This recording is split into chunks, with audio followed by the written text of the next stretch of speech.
하나님은 아브라함을 통해서 하나님의 원대한 꿈을 하나 시작합니다. 바로 무엇이었냐면 전 세계 사람들에게 하나님의 나라라고 하는 그 나라의 본이 되는 국가를 만드는 것이었습니다. 그래서 아브라함을 부르시고 아브라함을 하나님 하늘의 별과 같이 많은 자손을 너희에게 주겠다라고 이야기를 합니다. 그러나 아브라함은 누구만을? 이삭만을 가졌을 뿐입니다. 나라를 만들려면 많은 백성이 있어야 되는데 아브라함은 이삭만을 가질 수밖에 없었습니다. 또한 이삭은 야곱만을 통해서 그 꿈을 이룰 수밖에 없었죠.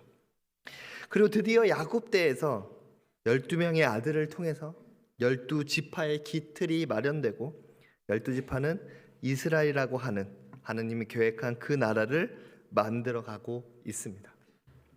우리가 어렸을 때부터 많은 위인전을 읽었을 것입니다. 그리고 그 중에서는 한 나라를 만든 건국자들에 대한 이야기도 많이 들었을 것입니다. 그런데 하나같이 한 나라를 창시한 사람들은 굉장히 특별하고 대단한 사람들인 것을 볼 수 있습니다. 우리나라에서 가장 크게 히트쳤던 드라마 중에 주몽이라고 하는 드라마가 있습니다. 주몽은 부여에서부터 고구려를 창시한 사람이었는데요. 주몽의 그 신화를 보면 주몽은 천재의 아들 해모수와 강의 신 하백의 딸 유아 사이에서 태어났던 것을 볼 수 있습니다. 그뿐만 아니라 그는 알에서도 태어났지요. 7살 때에 처음 본인이 스스로 활을 만들었고 누가 가르쳐주지도 않았는데 그 활로 많은 사람들을 한 발에 모든 사람들을 맞출 수 있는 그런 실력을 가지고 있었습니다. 또한 대제국을 이뤘던 알렉산더는 태어나자마자 그의 아버지 필리포스가 이 아이는 한 번도 지지 않는 불패의 아이가 될 거야 라고 이야기를 했다고 합니다. 실제로 16살, 그러니까 지금으로 따지면 한 고등학교 1학년 정도 되는 그 나이에 아버지인 필리포스가 저 이스탄불로 원정을 가게 됩니다. 그러니까 원정을 가게 되니까 나라에 왕이 없어지잖아요. 그래서 아들로 하여금 네가 내가 없는 대신에 섭정을 좀 하고 있어라 라고 이야기를 하죠. 이 16살 아이를 깔봤는지 그때에 이 마이도이족이 반란을 일으킵니다. 고등학교 1학년의 작은 나이에 이 반란을 일으킨 것들을 어떻게 해결해야 되나 많이 고민하고 있었을 텐데 이 알렉산더는 이 반란을 무사히 진압하고 또한 마이도이족을 추방했다고 합니다. 이처럼 한 나라를 만든 인물들은 다 특별하고 탁월한 사람들입니다. 그렇다면 오늘 이스라엘이라고 하는 나라, 하나님을 만든 이 나라를 만든 최초의 사람들, 야곱과 그의 아들들은 탁월한 사람일까요? 오늘 본문 말씀에서도 볼 수 있듯이 야곱의 아들들은 전혀 그렇지 않았습니다. 오늘의 본문 25절을 우리 같이 한 목소리로 읽어보겠습니다. 우리 같이 한번 읽겠습니다. 시작. 그들이 앉아 음식을 먹다가 눈을 들어 본즉 한 무리의 이스마엘 사람들이 길르앗에서 오는데 그 낙타들의 향품과 유황과 모략을 신고 애굽으로 내려가는지라. 아멘. 여기 본문에 보시면 그들이 앉아 음식을 먹다가라고 이야기합니다. 여러분, 음식을 먹고 있는 장면입니다. 뭐 그들이 음식을 먹고 있구나. 별스럽지 않은 장면일 것 같습니다. 그러나 이 장면의 배경을 보면 이들이 지금 이렇게 음식을 먹고 있어도 되는가라는 생각이 들 만큼 엄청난 상황입니다. 그 앞에 말씀인 23절 24절 말씀을 보시면 요셉이 형들에게 이르되 그의 형들이 요셉의 옷 곧 그가 입던 채색 옷을 벗기고 그를 잡아 구덩이에 던지니 그 구덩이는 빈 것이라 그곳에 물이 없었더라. 여러분, 지금 어떤 상황이냐 하면 자신의 동생인 요셉을 구덩이에 던져놓고 그 밖에서 그 형들은 뭐 하고 있다고요? 음식을 먹고 있던 것입니다. 여러분, 그냥 장난삼아서 우리 동생 오니까 장난치기 위해서 구덩이에 던져놓고 나는 음식 먹을게, 이 정도가 아니었습니다. 이들은 요셉을 죽일 마음을 가지고 구덩이에 던져놨던 것입니다. 37장 18절 말씀입니다. 요셉이 그들에게 가까이 오기 전에 그들이 요셉을 멀리 보고 죽이기를 꾀하니. 요셉을 죽이기로 마음먹은 사람 바로 요셉의 형들입니다. 그러고 나서 그들은 뭐 하고 있는 겁니까? 밖에서 식사를 하고 있는 것입니다. 지금 요셉의 나이가 17세이니까 17년 동안 그 형들과 함께 동고동락했던 것입니다. 17년을 같이 살았던 가족들을 죽이기로 마음먹고 그를 구덩이에 던져 버렸던 것입니다. 그리고 그들은 다 밖에서 식사를 하고 있습니다. 아무런 일면식이 없는 사람을 죽이겠다고 마음 먹고 구덩이에 던져놓고 밖에서 밥을 먹는 것도 천인국노할 일인데 가죠. 17년이나 같이 살았던 이 요셉을 죽이기로 마음을 먹고 구덩이에 던져놓고 밖에서 밥을 먹고 있다니요. 여러분, 이들은 얼마나 악한 사람입니까? 이들의 이 악함은 여기서만 보이지 않습니다. 창세기 34장을 보면 여러분, 디나의 사건이 나타납니다. 여러분, 디나가 하몰의 아들 세겜에게 강간을 당하지요. 그렇지만 이 하몰의 아들 세겜은 디나를 너무 사랑했던 것 같습니다. 내가 이 여인을 강간했을지라도 나는 이 여인과 결혼을 하고 싶다라고 이야기를 합니다. 그리고 결혼을 허락해 달라고 이야기를 하지요. 그럴 때 이 야곱의 아들들은 어떤 꾀를 부냐면, 우리는 할례받은 민족이기 때문에 할례받지 못한 너희들하고 같이 통혼할 수 없어, 결혼할 수 없어 라고 하면서 너희들이 할례를 받아라 라고 이야기를 합니다. 이들에게 할례는 어려운 풍습이었습니다. 하기가 쉽지는 않았습니다. 그러나 너무 사랑했던 것 같습니다. 그래서 할례를 하기로 마음을 먹고 그 족속이 다 같이 할례를 받습니다. 그때에 이 야곱의 아들들은 어떤 행동을 합니까? 창세기 34장 25절에서 27절 말씀입니다. 제3일에 아직 그들이 아파할 때에 야곱의 두 아들 디나의 오라버니 시므온과 레위가 각기 칼을 가지고 가서 몰래 그 성읍을 기습하여 그 모든 남자를 죽이고 칼로 하몰과 그의 아들 세겜을 죽이고 디나를 세겜의 집에서 데려오고 야곱의 그 여러 아들이 그 시체 있는 성읍으로 가서 노략하였으니. 여기까지만 보면 정말 복수를 하기 위해서 이 일을 했구나라고 생각이 듭니다. 그러나 그들은 복수에서 끝이지 않습니다. 28절과 29절 말씀을 보면 그들이 양과 소와 나귀와 그 성읍에 있는 것과 들에 있는 것과 그들의 모든 재물을 빼앗으며 그들의 자녀와 그들의 아내를 사로잡고 집 속의 물건을 다 노략한지라. 어찌 보면 이들이 복수라는 미명하에 세겜과 그의 하몬을 죽인 거, 그거는 어찌 보면 핑계일 수 있습니다. 그들의 마음속에는 어떤 악한 마음이 있었습니까? 이 일이 일어났으니까 우리가 노력해서 그들의 것을 다 뺏자라고 하는 마음도 있었던 것입니다. 여러분, 이 얼마나 악한 사람입니까? 한 나라를 건국해야 되는 건국자들의 그런 모습입니까? 그럼에도 불구하고 하나님은 이들을 이스라엘이라는 나라의 깃틀이 되는 12지파의 초대 족장으로 세웠다라는 것입니다.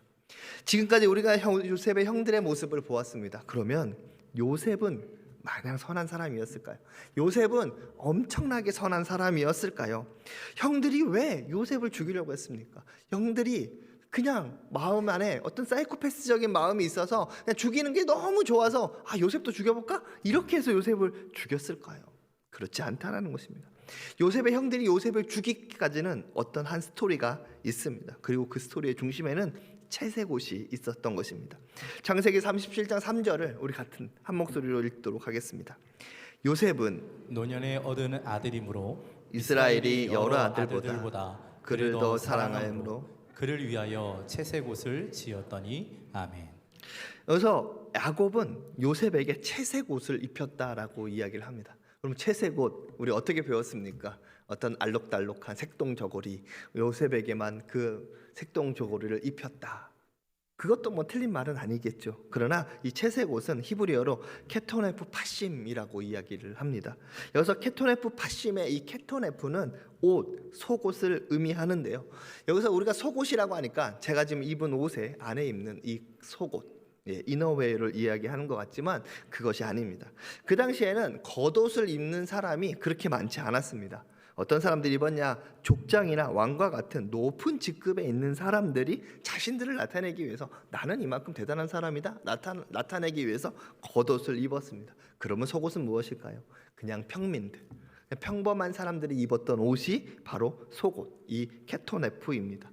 그러면 이제 케토네프가 옷이니까 이제 파심은 어떤 채색, 알록달록한 이런 뜻일 것 같지요. 그런데 이 파심이라는 히브리 단어는 그런 단어가 아닙니다. 파심이라는 단어는 손바닥, 발바닥이라고 하는 뜻이 가지고 있습니다. 즉 케토네프 파심이라고 하는 말은 손과 발을 덮을 만큼 긴 옷을 의미합니다. 여러분, 그 당시의 옷은 그 통짜천을 두 겹으로 해가지고 팔과 다리, 머리 부분을 제외하고는 꿰매서 입었습니다.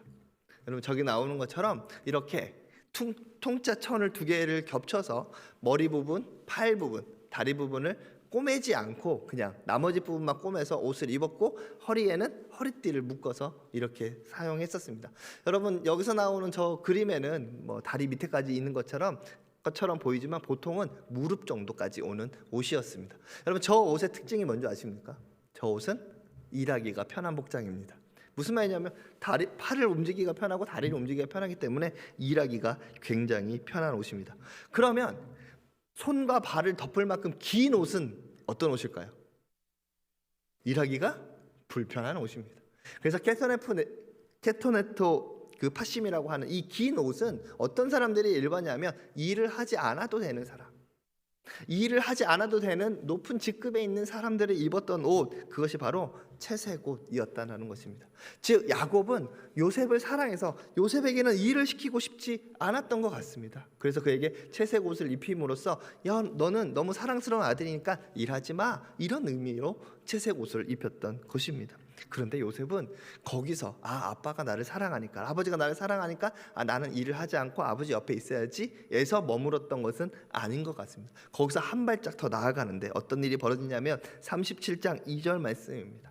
야곱의 족보는 이러하니라. 요셉이 17세의 초년으로서 그의 형들과 함께 양을 칠 때에 그의 아버지의 아내들 비라와 실바의 아들들과 더불어 함께 있었더니 그가 그들의 잘못을 아버지에게 말하였더라. 그러니까 너는 일하지 마, 너는 날 사랑하니까 좀 쉬어, 이렇게 했으면 좋았을 건데 거기에 한 발짝 더 나아가서 무슨 일을 벌이고 있습니까? 가가지고 형들 일하는 거 보고 이렇게 보면서 쟤는 좀 잘못하네, 아버지한테 가서 일러야겠다라고 하면서 이르기 시작한 것입니다. 여기에 보면 여기 말하였다라는 단어는 히브리어로 야베라고 하는데 이 야베라는 단어는 의지를 가지고 말하다라는 뜻을 가지고 있습니다. 그래서 영어 성경에 보면 이 야베라는 단어를 뭘로 해석하냐 하면 리포트라고 해석을 합니다. 리포트 뭡니까? 주기적으로 내가 이것을 보고하는 보고의 형식을 가진 걸 우리는 리포트라고 하지 않습니까? 그리고 이 야베라는 단어의 시제를 보니까 미완료형입니다. 미완료형이라는 것은 무엇이냐면 어떤 일이 한 번에 완료된 것이 아니라 아직까지 완료되지 않은 거예요. 그 얘기 뭐냐면 예전부터 있었던 일이 계속 지속적으로 일어나고 있다라는 것입니다. 즉 한 번만 가가지고 아버지한테 고했다는 것이 아니라 지속적으로 형들의 모습을 보면서 이 형은 이게 못했어, 이 형은 이걸 잘못했어 라고 하면서 아버지한테 가서 일렀다라는 것입니다. 여러분 이 모습이 형들에게 어떤 모습으로 보여줬을까요? 편애를 받는 것도 싫은데 거기다 대고 내 잘못을 계속 이야기하고 있는 이 모습, 얼마나 꼴보기 싫었을까요? 그런데요 여기에 더 결정적인 사건이 일어납니다. 바로 37장 5절 말씀에 보면 요셉이 꿈을 꿨는데 자기 형들에게 말했는데 그들이 그 말을 듣고 더욱 미워했다라고 이야기를 합니다. 여러분 꿈을 이야기했는데 형들은 요셉을 더욱더 미워하게 되었습니다. 그럼 도대체 그 꿈은 무엇이었을까요? 37장 7절 말씀입니다. 같이 한 목소리 읽어보겠습니다. 우리가 밭에서 곡식단을 묶더니 내 단은 일어서고 당신들의 단은 내 단을 둘러서서 절하더이다. 아멘. 우리는 이 장면을 상상하면서 이렇게 장면을 상상합니다. 형들한테 가가지고 형 내가 어제 꿈을 꿨는데 이런 꿈을 꿨어, 이렇게 이야기하는 것 같죠. 그런 느낌의 어떤 뉘앙스를 우리는 많이 봤습니다. 그러나 원어를 보면 우리 이 한글 단어에는 없는 하나의 원어의 단어가 하나 더 있습니다. 그 단어가 바로 뭐냐면 힘내라고 하는 단어인데 이 힘내라고 하는 단어는 우리나라 말로 번역하면 보라 이런 뜻입니다. 영어로는 behold라고 하는 뜻이죠. 근데 이게 어떨 뜻이냐면 봐봐, 나 좀 봐봐, 주목해봐 이런 뜻입니다. 근데 이 힘내라고 하는 단어가 한 번만 나온 게 아니에요. 이 힘내라는 단어가 이 짧은 글 안에 3번이나 나옵니다. 3번이나. 그래서 이것을 저희 한국말로 이 단어를 넣어서 보면 이렇게 되어 있습니다. 보라, 우리가 밭에서 곡식단을 묶더니 보라, 내 단은 일어서고 보라, 당신들의 단은 내 단을 둘러서 절하더이다. 여러분 이것 좀 이렇게 지금 제가 되게 되게 쉽게, 그러니까 뭐랄까 그냥 정중하게 읽어서 그렇죠. 이거 좀 촐싹맞게 읽으면 이런 거예요. 형 봐봐, 나 봐봐. 자, 우리가 밭에서 곡식을 이렇게 단을 묶고 있는데 봐봐, 나 보라고, 내 단은 일어서고 봐봐, 당신들의 단, 형들의 단은 내 단을 둘러서서 절하고 있었어. 무슨 뉘앙스인지 아시겠습니까? 꼭 뭐 같아요? 내가 너보다 위에 있다 라고 이야기하는 것 같지 않습니까? 이렇게 자신들의 이야기를 들을 것을 막 주목하게 들을 것을 이야기하는데 그 꿈의 내용은 또 어떤 내용입니까? 내가 너보다 위에 있다. 그러니까 형들이 뭐라고 했냐면 야, 네가 나한테 왕이 될 거야? 네가 나를 다스리는 왕이 될 거야 라고 하면서 그를 더욱 미워하게 되었다라는 것입니다. 처음에 시작은 아마도 아버지가 요셉을 사랑하는 마음에 요셉은 일을 좀 덜 했으면 좋겠다라고 하는 편에서부터 시작을 했을 것입니다. 그런데 요셉은 거기서 더 나아가서 어떻게 합니까? 형들의 잘못을 이루고 그것을 나아가서 나는 너를 다스리는 사람이 될 거야 라고 했으니 이 형들의 마음에 어떤 마음이 들었을까? 근데 이것이 한 번만 일어났던 일은 아닌 것 같습니다. 그 안에서 엄청난 적개심이 일어났던 것 같아요. 왜냐하면 형들이 이 요셉을 죽이겠다라고 하는 장면을 보면 이것을 조금 더 알 수 있는데요. 창세기 37장 18절에서 19절 말씀입니다. 요셉이 그들에게 가까이 오기 전에 그들이 요셉을 멀리서 보고 죽이기를 꾀하여 서로 이르되 꿈꾸는 자가 오는도다. 여러분 잘 보세요. 자, 요셉이 지금 저 멀리서부터 오고 있어요. 요셉이 저 멀리서부터 오고 있어요. 요셉이 저 멀리서부터 여기까지 오는데 얼마나 걸릴까요? 1시간? 2시간? 3시간? 여러분의 눈에 닿는 데서부터 누군가 오고 있는데 그 사람이 나한테 올기까지는 얼마나 걸릴 것 같습니까? 한 10분 정도 걸리지 않겠습니까? 근데 그 10분 사이에 어떤 일이 벌어집니까? 동생을 죽이겠다고 마음을 먹습니다. 그런데 그게 한 명이 막 주도한 게 아니에요. 뭐라고 얘기합니까? 서로 이르되.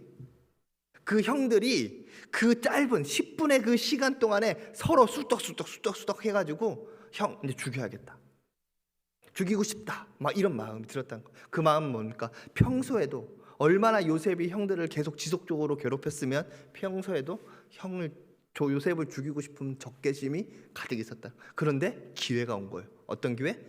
아버지 야곱이 없는 거예요. 그리고 우리는 멀리 떨어져 있어요.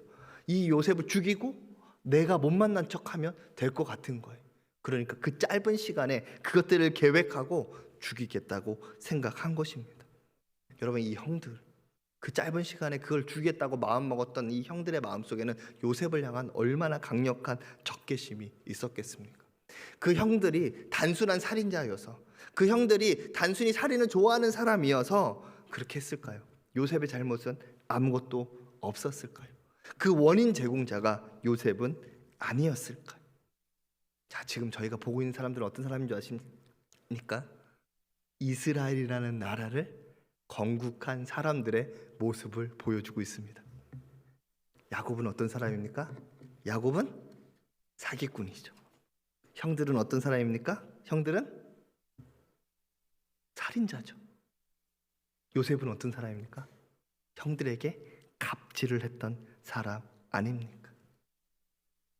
여러분, 이렇게 야곱과 요셉과 그의 형들은요, 한 나라를 건국할 수 있을 만큼의 어떤 영웅처럼 특별함이나 탁월함이 없습니다. 도리어 사기꾼, 갑질러, 살인자처럼 하나님의 계획에는 어떤 것도 적합하지 않은 사람들이 바로 이 야곱과 그의 아들들이었다라는 것입니다. 근데 재밌는 건요, 성경에요, 많은 인물들 중에, 하나님이 쓰신 많은 인물들 중에 대부분이 하나님께서 쓰시기에는 합당하지 않은 사람들이 많았다라는 것입니다. 예를 한번 들어볼까요? 여러분, 모세는요, 어떤 사람이었습니까? 모세는 살인자였죠. 여러분, 기드온은 어떤 사람이었습니까? 기드온은 겁쟁이였습니다.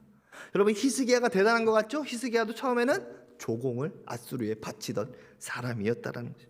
이처럼 하나님의 사람이라고 하는 사람들은 하나같이 하나님의 사람으로서의 자격을 갖추고 있지는 않다라는 것입니다. 왜 그럴까요? 왜 그럴까요?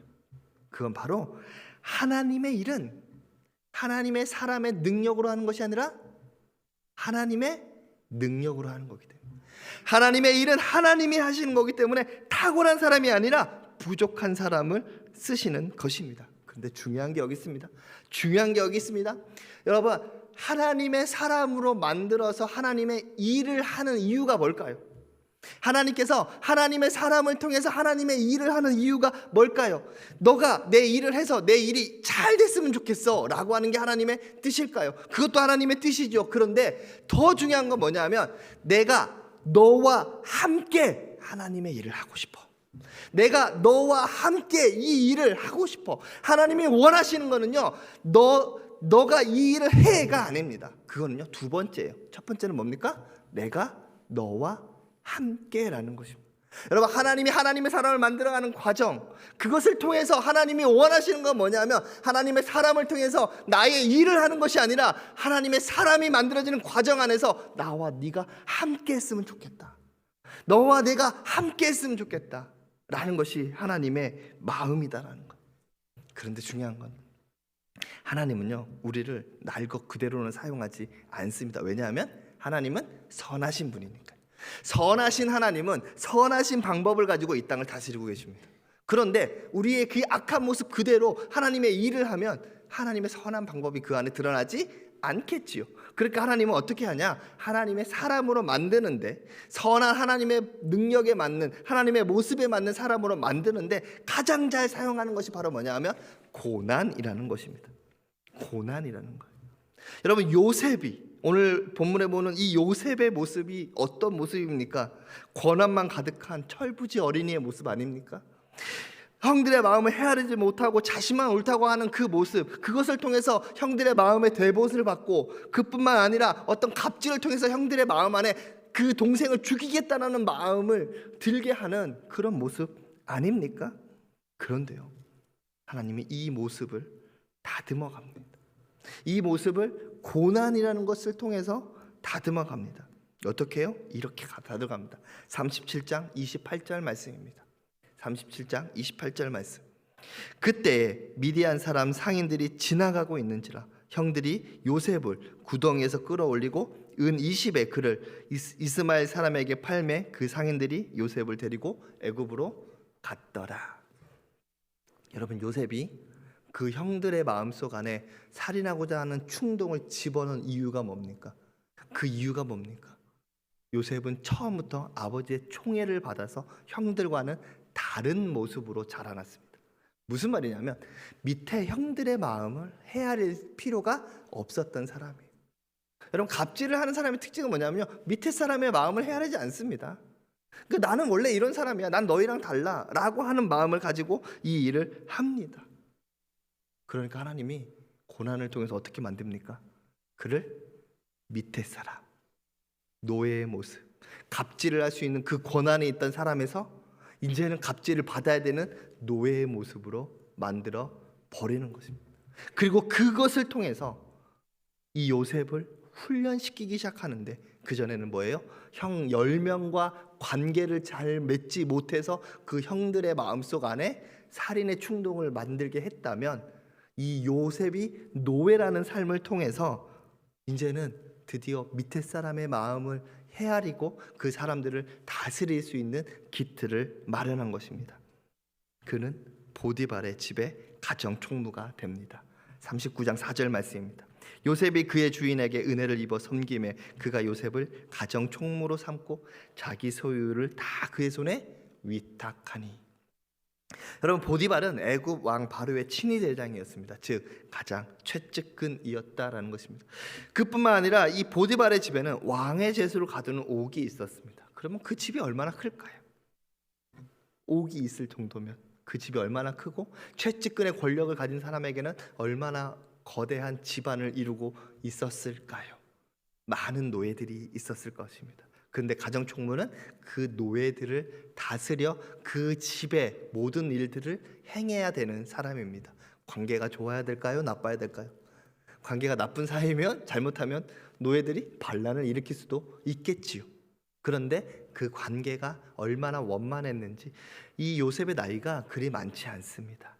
요셉의 나이가 그리 많지 않습니다. 한 24세, 5세 정도로 지금 추정하고 있는데, 그 나이에 이 모든 것들을 총괄할 수 있을 만큼의 인덕과 인망을 지금 가지고 있는 것입니다. 그 전의 모습, 형들에게 그 모습을 보여서 형들의 마음을 분노케 했던 모습이 아니라 지금은 어떤 모습이요? 그 노예들을 다 다스릴 수 있는 인망이 넘치는 모습으로 바뀌었습니다. 무엇을 통해서요? 고난이라는 것을 통해서요. 고난이라는 것을 통해서요. 그래서 요셉은 이 고난을 통해서 하나님의 사람으로 만들어집니다. 근데 여기서 이제 하나님의 이 고난, 이 하나님의 훈련시킴은 정말 멋있습니다. 이 하나님의 훈련시킴이 어떤 모습인지 우리가 좀 살펴봤으면 좋겠는데요.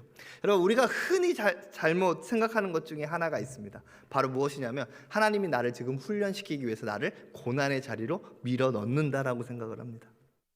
그렇게 생각하시죠?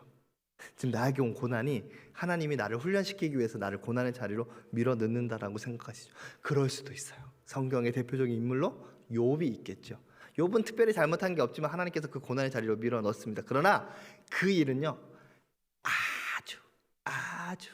아주 특별한 일입니다. 대부분의 일은 어떻습니까? 아십니까? 내가 잘못해서 고난의 길로 갑니다. 여러분, 지금 요셉은 잘못한 게 하나도 없는데 하나님께서 고난의 자리로 밀어 넣은 겁니까? 아니에요. 요셉이 잘못했기 때문에 그 고난의 길로 들어선 거예요. 그런데 중요한 건 뭐냐면 내가 잘못해서 고난의 길로 들어서긴 했지만 하나님께서는 그 고난의 자리를 하나님의 훈련장으로 바꾸어 놓으셨다라는 거예요. 자, 말씀 한 구절 보겠습니다. 창세기 37장 24절 말씀입니다. 우리 같이 한 목소리로 읽어볼까요? 시작. 그를 잡아 구덩이에 던지니 그 구덩이는 빈 것이라 그 속에 물이 없었더라. 자, 그를 잡아 구덩이에 던졌다라고 합니다. 이 구덩이라는 단어는 이 히브리어로 뽀르라고 하는데요. 이 뽀르라고 한 단어는 물이 괜 곳, 우물입니다. 즉 무슨 말이냐면 구덩이라고 부르는 그곳에는 뭐가 있어야 되는 거예요? 원래 물이 있어야 되는 거예요. 근데 물이 있어야 되는 곳에 뭐가 없는 거예요? 물이 없어요. 여러분, 여기에 물이 가득했다면 어떤 일이 벌어졌을까요? 요셉은 죽었겠죠. 근데 그곳에 뭐가 없는 거예요? 물이 없는 겁니다. 요셉이 잘못해서 형들에게 잘못해서 지금 구덩이에 빠지게 됐지만 그곳에 뭐가 없게끔 만든 거예요? 물은 없게끔 만든 거예요. 그뿐만이 아닙니다. 자, 요셉이 구덩이 안에 있을 때 누가 옵니까? 무슨 일이 벌어져요? 이스마엘 상인들이 오는 거예요. 여러분, 그 당시에 상인들이 안 왔다라 그러면 요셉은 어떻게 됐을까요? 그냥 형들이 구덩이에서 꺼내서 죽였겠죠. 근데 또 재밌는 게 있습니다. 이 이스마엘 상인들이 어디 가요? 어디 갑니까?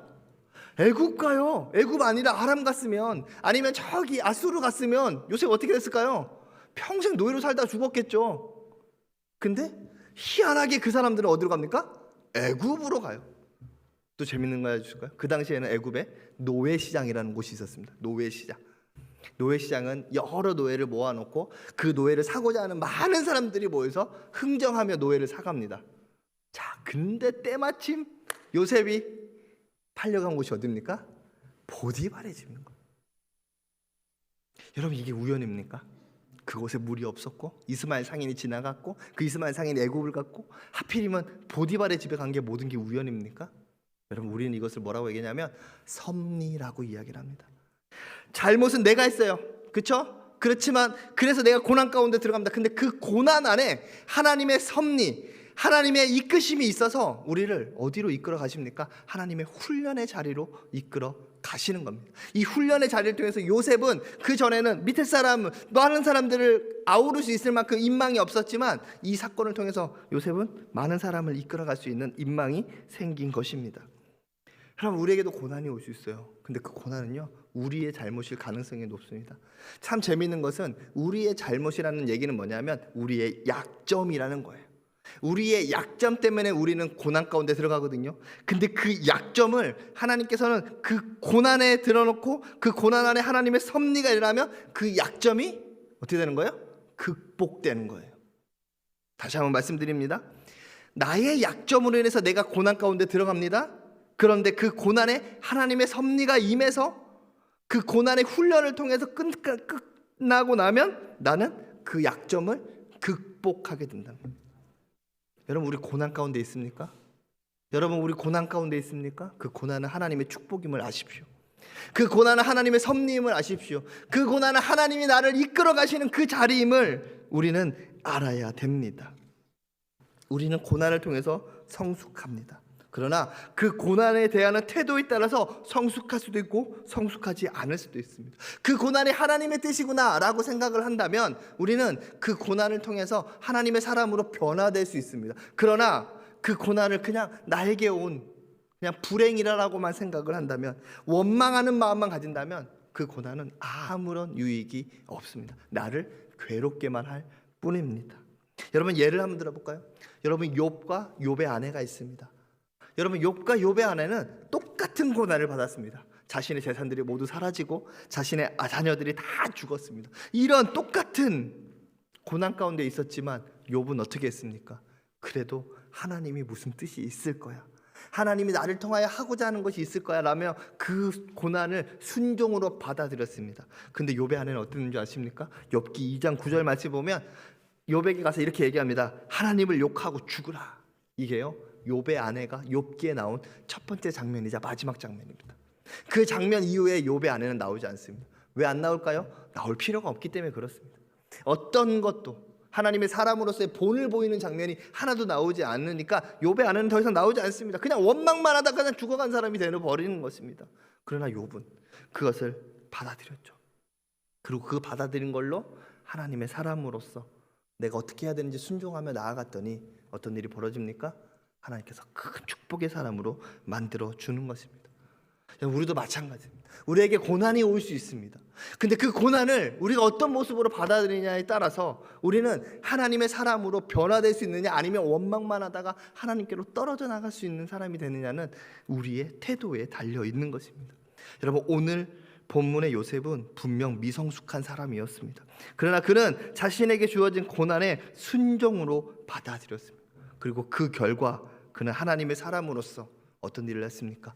애굽을 구원했죠. 또한 애굽의 주변 나라들도 구원했습니다. 더 큰 건 뭔지 아십니까? 장차 예수 그리스도가 태어나야 되는 이스라엘 가문, 야곱 가문의 사람들을 구원했던 것입니다. 이게 누구에게요? 순종했던 요셉의 모습에서부터 일어난 것입니다. 그런데요, 그거는 아무것도 아니에요. 그거는요, 아무것도 아닙니다. 요셉이 행했던 일 중에서 그것은 아무것도 아니에요. 진짜 이 고난을 통해서 요셉이 얻었던 가장 큰 것은 바로 무엇이냐면, 이 고난을 통해서 요셉은 하나님과 늘 함께 있었다는 거예요. 하나님은 우리에게 지금도 말씀드리지만 하나님은 우리에게 하나님의 일을 하라고 하나님의 사람을 만드는 것이 아닙니다. 하나님은 우리에게 말하는 것은 내가 너와 함께 있고 싶어 라는 것입니다. 요셉은 그것을 너무도 잘 알았어요. 그래서 창세기 39장 2절 말씀에 보면 여호와께서 요셉과 함께 하심으로, 창세기 39장 21절에도 여호와께서 요셉과 함께 하시고, 요셉은 그 구원의 길을 이렇게 한 것이 요셉의 가장 큰 일이 아닙니다. 요셉의 가장 큰 일은 하나님과 동행하기 시작했다라는 거예요. 하나님의 사람으로서, 하나님의 말씀으로서 하나님과 함께하는 사람이 되었다라는 것입니다. 우리에게도 고난이 올 수 있어요. 이 고난을 통해서 우리가 무엇을 이룰 수 있는 우리의 태도에 달려 있습니다. 원망만 한다면 우리는 고통 속에만 머물게 될 거예요. 그러나 이 고난을